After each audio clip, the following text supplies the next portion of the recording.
Hi everyone! Welcome back po. Today, papakita ko na naman sa inyo at mag-unbox po tayo ng isang budol sa akin ngayong Black Friday dito sa UK. Nung una, kung napanood nyo po, meron po akong in-unbox. Yun po yung Ninja Foodie na napakatagal ko na pong inaasam-asam na bilhin. And finally, nakapag-decide po akong bilhin. Ngayon naman, ang i-unbox po natin ay isa pa ring cookware. Ito po ay ang cook set ni Gordon Ramsay na Hexclad. So, ganito po yung box niya. Ang ganda-ganda po ng box niya.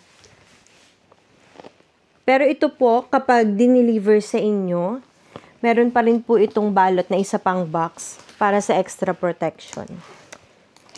So, open ko muna yung box. Hindi ko na po ipapakita sa inyo kasi marami pong nakalagay sa table namin. Kaya nasa floor ako ngayon. So, kita nyo po, ganyan po yung box niya. Nakaseal po siya. May sticker. And pag open,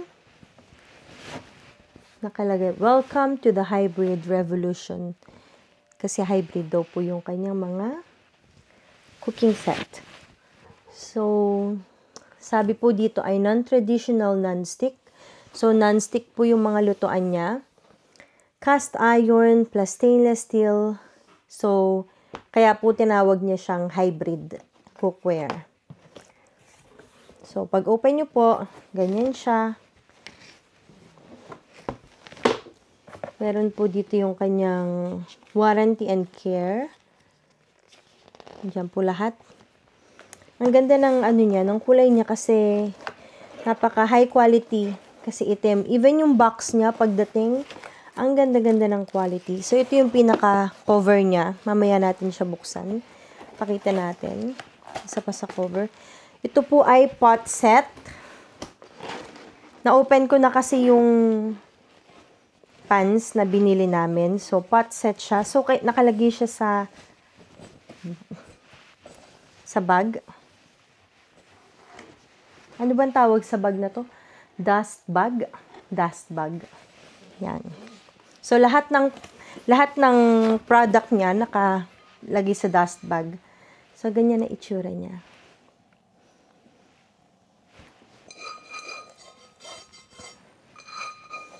Ang ganda niya, mga mi.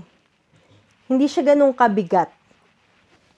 So, mga mi, umupo na ako kasi sumasakit yung likod ko. Medyo masakit yung likod ko ngayon. Kaya hindi pwedeng ganun yung position ko. Okay, sana nakatayo kaso wala akong space sa kitchen ngayon. So, ito. Ganito yung pot niya. Ang ganda niya. Hindi ko alam kung makikita niyo yung loob. Pero, naririnig niyo naman. So, yan yung itsura niya. Sabi nila, never daw itong madidestroy. So, pwede nyo siyang gamitan ng stainless steel na pangluto. Hinig nyo. Ang isa pa nakasama ay isa pang cover. And yung pangalawa ay so, naka-cover din. Nakalagay din siya sa dust bag. And ito siya. Tcharan! Ganito talaga, no, kapag tumatanda ka na, ang nagpapasaya na sa'yo mga lutuan. So, ito siya. Okay lang yung size niya. Hindi siya kaliitan, hindi siya kalakihan. Feeling ko masarap na magluto dito ng kaldereta.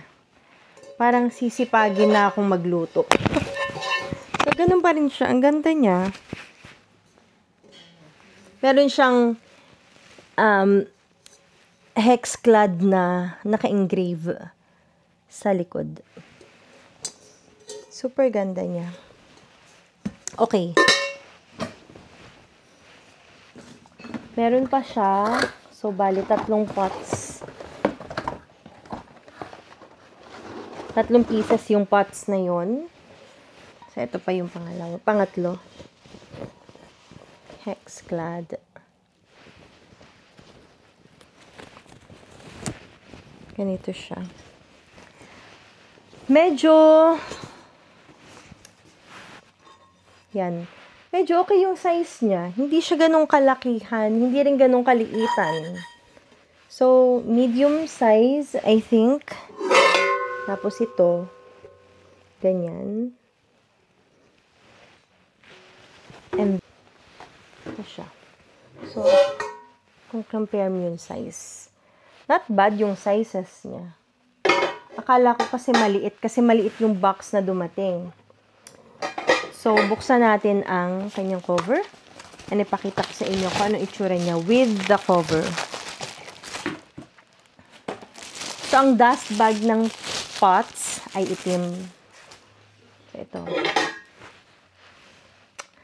Mga tita, ito po ang itsura ng lutuan. Ang ganda niya. Ganda niya. Hindi daw umiinit tong handle. Pati ito, hindi rin siya umiinit. So, plus yun, kasi hindi mo na kailangan gumamit ng something para lang hindi ka mapasok. So, yung itsura niya.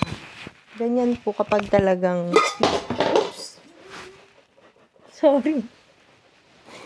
Ganyan po talaga kapag tita na kayo. Ang hilig nyo na po ay lutuan. Hindi ko po inakala na magiging mahilig ako sa lutuan. Anyway, yun po yung, meron pa tayo ditong ibang cover, pero hindi ko nabubuksan kasi ganun din naman yung itsura niya. So, ang binili po namin ay 13 pieces na set. Dalawang separate boxes po yun. Hindi ko na po na-unbox yung isa kasi medyo na-excite po kaming buksan. Pero ipapakita ko po sa inyo. So, ito pong pots ay 3 pieces plus yung cover niya ay 6 pieces ng cooking set. Yung tawag nila. So, sa pans naman, ang bigat. Okay. Ito po yung sa pots. So, hindi ko po alam kung anong tawag dito. Pero dito po kayo pwede magluto ng pansit nyo. So, ganun din po siya. Naka-cover din po siya sa dust bag. Ang dust bag naman po ng pans ay gray. So, ganun din po. Meron din po siyang engraving ng hexclad. Nandiyan po siya.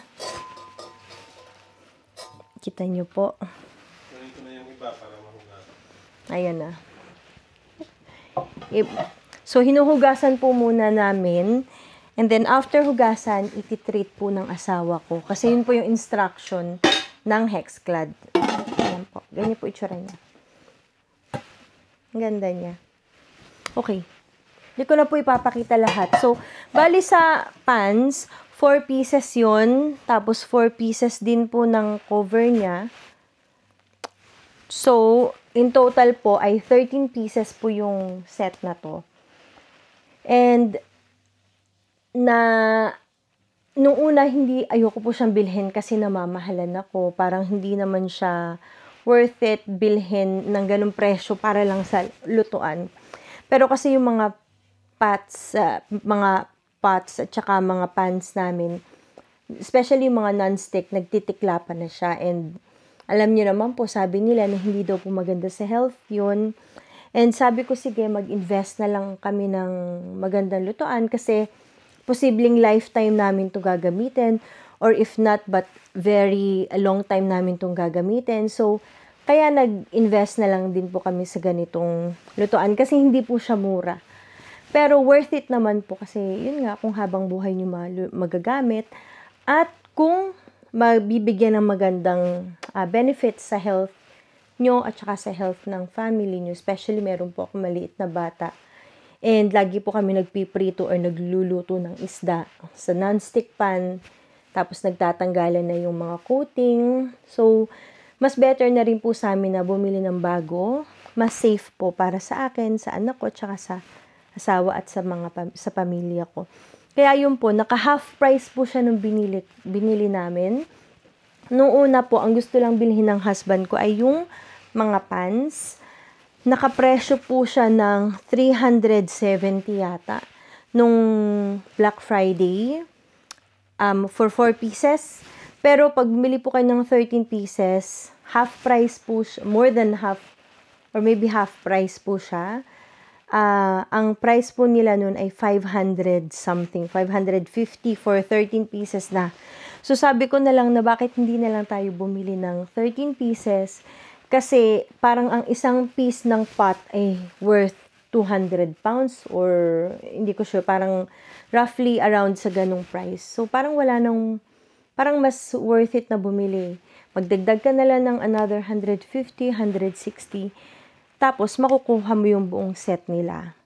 Kaya nakapag-decide kami po na bilhin yun. And happy ako na binili namin yun nung Black Friday kasi tiningnan ko lang po ngayon yung presyo.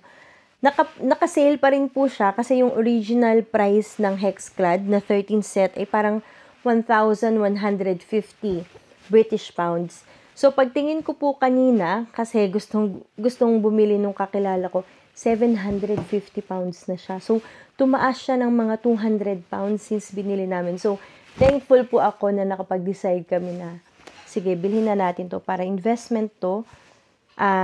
Hindi lang sa lutuan but especially sa health ng family ko. So yun po, sana na-enjoy niyo po ang unboxing ko and thank you for watching. Manood po ulit kayo next time kasi po magta-try po akong mag-unbox ng mga bagay-bagay. Thank you so much. Merry Christmas!